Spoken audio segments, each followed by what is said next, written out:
Om Shanti. Good morning. साकार मुरली 16 मई 2025। बाबा का मीठा मीठा लेटर हम मीठे मीठे बच्चों के मीठे मंथन के लिए। मंथन शुरू करने से पहले प्यार के सागर शिव बाबा की प्रेम भरी किरणों के नीचे बैठ जाते हैं और अनुभव करते हैं कि मैं प्रेम स्वरूप आत्मा हूँ, प्रेम के सागर की संतान हूँ। आज की साकार मुरली बाबा ने फिर से बहुत सारी शिक्षाएं दी हैं। बाबा ने डिफरेंस बताया है कि दुनिया के जो साधु हैं, सन्यासी हैं या बहुत बहुत विद्वान हैं, वो जो सुनाते हैं और जो भगवान सुनाता है उसमें डिफरेंशिएट करो, है ना। क्योंकि भगवान का एक एक बोल महावाक्य होता है, दुनिया में किसी का बोल महावाक्य नहीं हो सकता है। तो वो डिफरेंस करके लोगों को समझाना। और एक इम्पॉर्टेंट बात, दुनिया के महावाक्य सुनने से हम देखो द्वापर युग से तो वेद शास्त्र सुनते आए ना, गीता सुनते आए, लेकिन हम नीचे गिरते। भगवान के महावाक्य सुनने से हम ऊपर जाते हैं। तो ये डिफरेंस हमें अच्छी तरह से समझाना है लोगों को और समझना भी है। हमारा लब एक परमात्मा से होना चाहिए और किसी से नहीं होना चाहिए। बाबा ने कहा दुनिया में जो लोग कहते हैं, जैसे गीता में लिखा है मन मना भव मध्य जीव हो, ये अच्छा ठीक है, लेकिन गीता में उतना ही सच्चाई है जितना आटे में नमक डालते हैं। मतलब कुछ कुछ चीजें सही लिखी हुई हैं। आज बाबा ने कांटे और फूल का डिफरेंस समझाया है, वेश्यालय शिवालय का डिफरेंस समझाया है। इस तरह से भी आप याद कर सकते हो, जोड़ी वर्डों को याद कर सकते हो, है ना। पुरुषोत्तम कैसे बनते हैं, कैसे आत्मा बनती है, उसको पुरुषोत्तम मध्यम कनिष्ठ तीन होता है ना, उत्तम मध्यम कनिष्ठ। तो उसके बारे में भी बाबा ने कहा है जितना जास्ती वर्षा उतना जास्ती बाप का लाभ। एक चीज बाबा ने और टच की है कि लौकिक में लोग क्या करते हैं कि मान लो बाप के पास ज्यादा पैसा है तो बाप से लब ज्यादा रहेगा, दादे के पास ज्यादा पैसा है तो दादे से रहेगा, है ना। तो उसकी भी हम गहराई में जाने वाले हैं। बाबा ने कहा जब भगवान को सर्वव्यापी कह देते तो फिर उतना मीठापन आता नहीं, और मीठापन कब आता है जब भगवान को अच्छी तरह से समझते हैं। आज बाबा ने इस बात को फिर से टच किया है कि भक्ति मार्ग में तुमने कैसे मेहनत की, धक्के खाए, टिप्पण घिसा, सारे पैसे भी गंवा दिए। अब सोमनाथ में देखो इतना धन था जिसको 17 बार लूटा महमूद गजनबी में, तो ऐसे कितने धन होंगे। और बाबा ने कहा अभी तुम्हारा बनवा है ना। जैसे लड़की की जब शादी होती है तो बाबा ने कहा जेवर वोर पहन करके जाती है तो उसका मुखड़ा खिल जाता है। ऐसे तुमको बेहद का बाप मिला है तो मुखड़ा क्या होना चाहिए, खिल जाना चाहिए। दुनिया वाले तो झूठी कथाएं सुनते हैं, तुम तो सच्ची कथा सुनते हो। एक बात और बाबा ने कही, तुमने जो रचना रची है उसकी पालना भी करनी है। सन्यासियों के माफिक घर बार छोड़ करके नहीं जाना है। बाबा कहता है 1 हफ्ता ज्ञान सुनो और फिर श्रीमत पर चलते रहो। तो इसके बारे में बाबा ने कहा है। गंगा स्नान करने से आज फिर से बाबा ने याद किया, जैसे वो कुंभ का मेला होता है या जो कुछ होता है उसमें जाते हैं, उससे कोई पावन नहीं बनता है ना। तो चेंज करो कि पतित पावनी गंगा है या परमात्मा। और आज बाबा ने इसको भी रिवील किया कि जैसे वो क्या करते हैं, बैल दिखाते हैं, कहते हैं नंदी बैल में शिव बाबा बैठा, फिर वो सच में वो बैल लेके आएंगे, फिर वो क्या करते उसके मस्तक में शिव दिखा देते हैं। अब बैल में कैसे शिव बाबा आएगा, शंकर की भी सवारी बैल को दिखाते हैं ना। तो ये रहस्य बाबा ने बताया। आज का वरदान बहुत ही पावरफुल है। बाबा ने कहा ऐसा दर्पण बनो जिस दर्पण द्वारा हर मनुष्य आत्मा अपने तीनों कालों को देख सके। तो इसको भी हम गहराई से देखेंगे और एक बल एक भरोसा इस पाठ को पक्का करो तो बीच भंवर से निकल जाएंगे। बाबा ने कहा कि तुम्हारी किसी भी आकर्षण में आंख डूबनी नहीं चाहिए, तब आप वारिस बनेंगे, अधिकारी बनेंगे। और जो यहाँ अधिकारी की स्टेज पे रहते हैं, यानी माया के अधीन नहीं होते, तो वहां भी अधिकारी बनेंगे ना। तो उसके बारे में बाबा ने कहा। हम शुरुआत करेंगे दुनिया के बोल और परमात्मा के बोल में क्या डिफरेंस है। आप देखो, दुनिया में जो लोग भी बोलते हैं अच्छा ही बोलते हैं, मैं उसको गलत नहीं कहूँगा, लेकिन उनके एक एक बोल महावाक्य तो नहीं हो सकते। भगवान जैसा सुनाता है वैसा तो नहीं सुना सकते ना। ऐसे महावाक्य भगवान सुनाता है कि महान आत्मा बन जाती है, आत्मा पुरुषोत्तम बन जाती है। उत्तम, मध्यम, कनिष्ठ होता है ना। कनिष्ठ मतलब सबसे निम्न होता है, मध्यम मतलब बीच में, और उत्तम मतलब सर्वश्रेष्ठ, और पुरुषोत्तम मतलब पुरुष माने होता है आत्मा, आत्मा उत्तम बन जाती है। तो ऐसे महावाक्य परमात्मा के सिवाय कोई सुना नहीं सकता है। दुनिया के महावाक्य सुनते सुनते तो हम नीचे गिरते आए। वेद सुना, शास्त्र सुना, कथाएं सुनी, उन कथाओं में जाकर के हम क्या करते हैं? 80% लोग तो इधर उधर की बातें करते रहते हैं, 20% लोग सुनते हैं। तो सुनने के बाद क्या होता है, फिर उनकी जैसी कथा चल रही होती है, अच्छी चलेगी तो अच्छा सोचेंगे, थोड़ा सा वैसी चल रही होगी तो क्या होता है, फिर वो कथा में पात्र अगर रोता है तो वो भी रोते। भगवान का एक एक वाक्य महावाक्य होता है।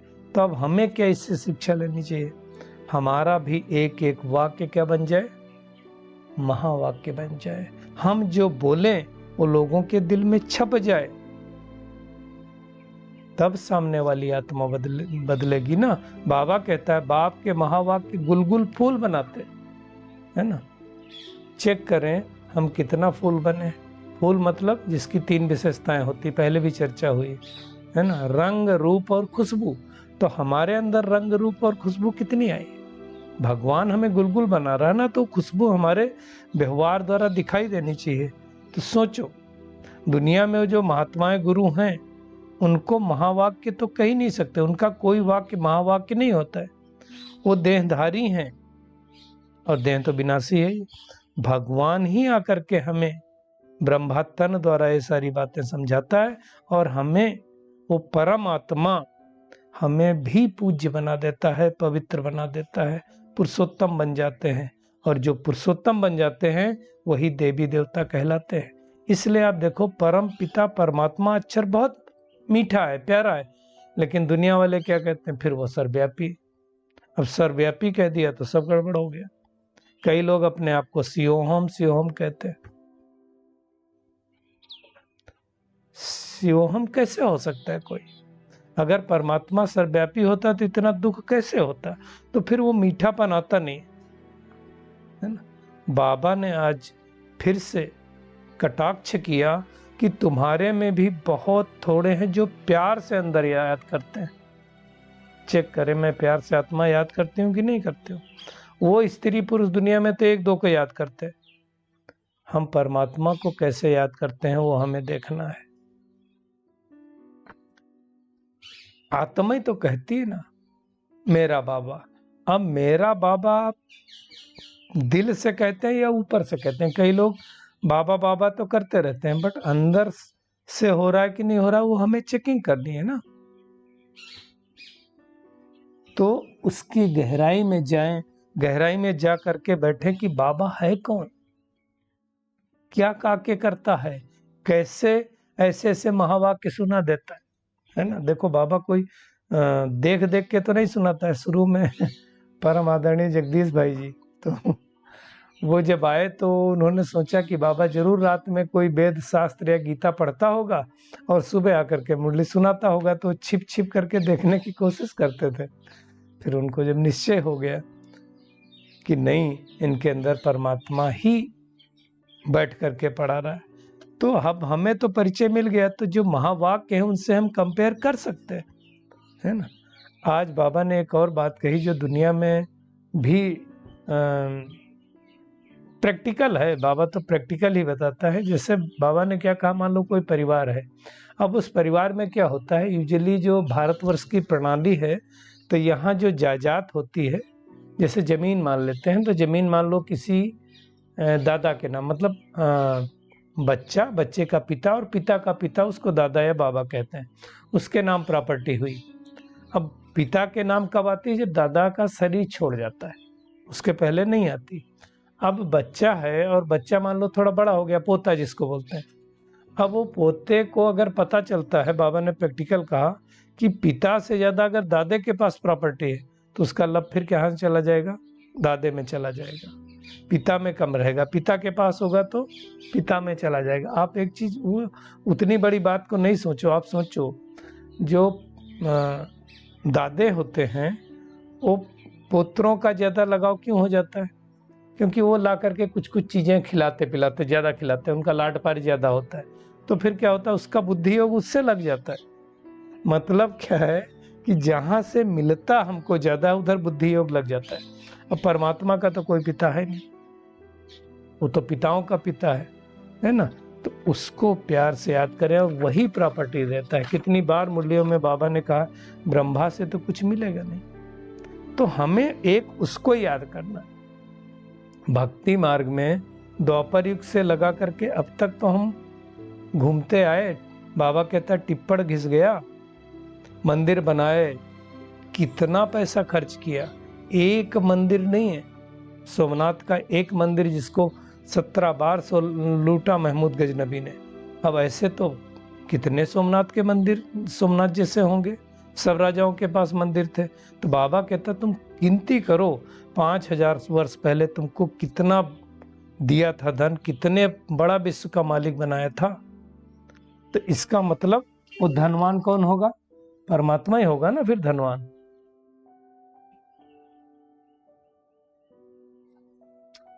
उससे धनवान तो फिर कोई हो नहीं सकता। तो उसका साथ हमारा बुद्धि योग लग जाना चाहिए, वो हमें मेहनत करनी है। वो भगवान ही आकर के हमें क्या कर रहा है, कौड़ी से हीरे तुल्य बना रहा है। कौड़ी की देखो कोई वैल्यू नहीं होती, हीरे की बहुत वैल्यू होती। तो हमें जो भगवान हीरे तुल्य बना रहा है, उसको बड़े प्यार से याद करते रहना है।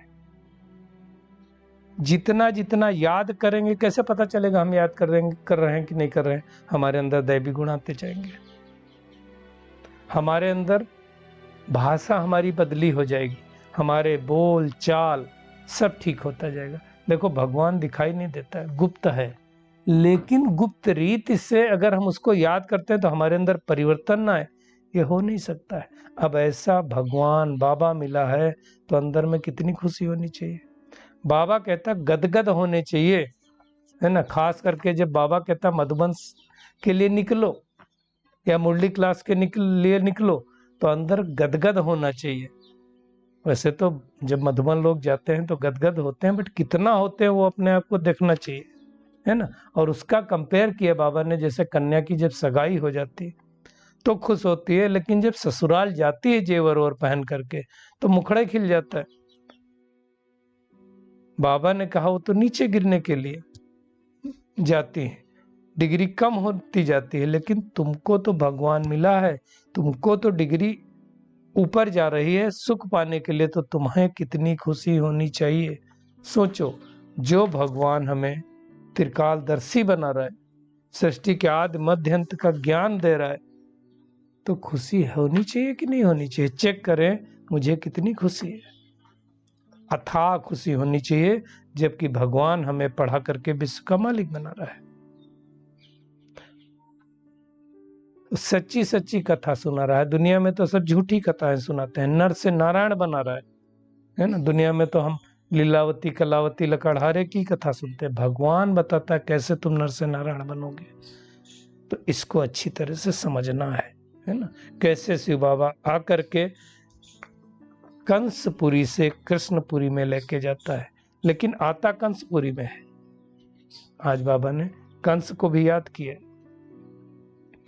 तो हमें उस परमात्मा को याद करके अपने आप को पावरफुल बनाना है।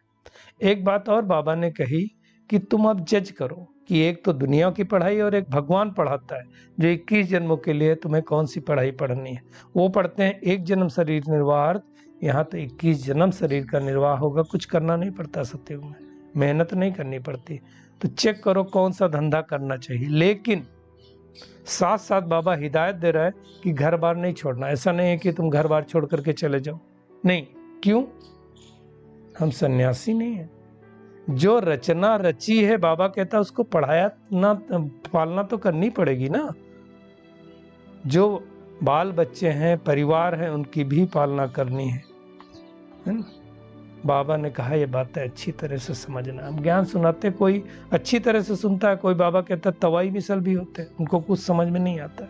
तो बाबा कहता समझ लो तीर लगा नहीं है। तीर भी कब लगेगा? जब ज्ञान में योग का जौहर होगा, पावर होगा, है ना। तो हमें अच्छी तरह से समझना है और दूसरों को भी अच्छी तरह से समझाना है, रास्ता बनाना है, कैसे तुम कांटे से फूल बन सकते हो। बाबा कहता उद्धार करो और तीर लग गया तो सच्ची कमाई करने लगेंगे। जैसे ब्रह्मा बाबा को तीर लगा तो सच्ची कमाई करने लगे।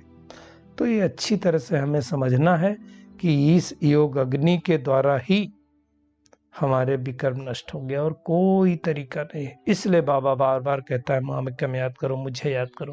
कैसे सेवा करनी हो भी बाबा बताता है। जैसे बिच्छू देखो पत्थर पे डंक नहीं मारती, वो देखती कुछ मुलायम है तो डंक मारती।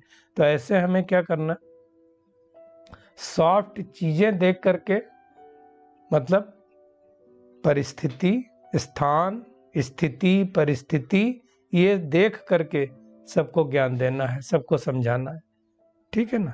ये कर्म करना है। बाबा ने आज कहा तुम बच्चियों का फर्ज है ससुर घर और पीहर घर दोनों का उद्धार करना। खास करके ये अधर कुमारियों के लिए बाबा ने कहा होगा कि उनके पास तो दोनों ही चीजें होते। तो अच्छी तरह से समझ करके सबको बाबा का पैगाम दो। वो कहता है कि तुम मुझे याद करो तो तुम हमारे पास आ जाएंगे, ठीक है ना। तो अच्छी तरह से हमें उसको याद करना है।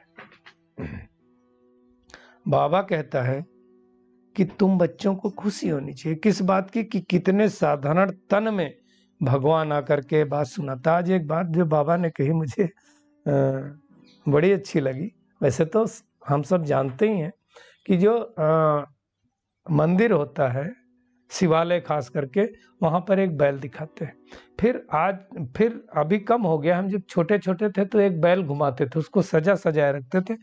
उसका जो सिर होता था, मुख होता था, तो मुखड़े पर क्या करते थे, वो एक आंख जैसी बनाते थे और कहते थे शिव जी, मतलब शिव जी आकर के उसमें बैठे। तो भगवान कहता है तुम सोचो मैं कितना साधारण तन में आकर के सुनाता हूं, लेकिन बैल में नहीं आता हूं। शिव बाबा बैल में कहां से आएगा, है ना। वो सब शंकर की सवारी भी दिखाते हैं ना, सूक्ष्मतन में शंकर के भी लिए कोई सवारी बैल होता है क्या। तो ये बातों को अच्छी तरह से समझ करके कैसे भगवान आकर के हमें पढ़ा रहा है, श्रीमत दे रहा है। देखो विनाश तो होना है, तो विनाश से पहले हमें अपनी कमाई अच्छी तरह से कर लेनी है। आज के वरदान पे आते हैं जो बहुत खास है। हर मनुष्य आत्मा को अपने तीनों कालों का दर्शन कराने वाले दिव्य दर्पण भव। देखो बहुत सूक्ष्म वरदान है। बाबा ने कहा अब आप ऐसा दिव्य दर्पण बन जाओ जिस दर्पण द्वारा हर मनुष्य आत्मा अपने तीनों कालों का दर्शन कर सके। मतलब उसको तीनों काल दिखाई दें। कौन से तीन काल दिखाई दें? आज मैं क्या हूं, मैं क्या था और भविष्य में मैं क्या बन सकता हूं। अब ये जब जानेंगे, अनुभव करेंगे, तब अनेक आत्माओं की प्यासा मिटा सकेंगे। तो ऐसा दर्पण बनना है कि सामने वाली आत्मा को तीनों कालों का आपसे मिलने के बाद साक्षात्कार हो जाए। तो ऐसे बने हैं, ऐसी प्यास मिटाने वाले हम बने। देखो प्यास लगी है लोगों को, लेकिन सत्य पता नहीं है ना। तो उनकी प्यास कौन बुझाएगा? परमात्मा के बच्चे बनाएंगे। लोगों की प्यास क्या है? मैं मुक्ति में चला जाऊं, स्वर्ग में चला जाऊं, वो भी प्यास है। लेकिन दुनिया वाले सोचते हैं कि स्वर्ग में जाने के लिए शरीर छोड़ना पड़ेगा, मरना पड़ेगा। भगवान जीते जी मरने की बात कहते हैं। जैसे किसी में कहीं एक जगह लिखा हुआ था कि स्वर्ग सभी जाना चाहते हैं, लेकिन मरना कोई नहीं चाहता है, और बगैर मरे तो स्वर्ग में जा नहीं सकते, तो ये जीते जी मरने की बात है। तो बाबा ने कहा जो मुक्ति में जानना चाहते हैं, अभी सबकी आस पूर्ण होने वाली है। तो तुम सबको बाबा कहता है तीनों कालों का परिचय दे दो, अपने व्यवहार द्वारा, अपने चाल चलन द्वारा, और एक बल एक भरोसा इस पाठ को सदा पक्का करो, तो बीच भंवर से सहज निकल जाएंगे। क्योंकि देखो, जब तक भरोसा नहीं होगा, निश्चय नहीं होगा, तब तक हम आगे नहीं बढ़ सकते हैं। तो वो हमें ध्यान देना है। आज बाबा ने अव्यक्त इशारे में कहा कि वारिस क्वालिटी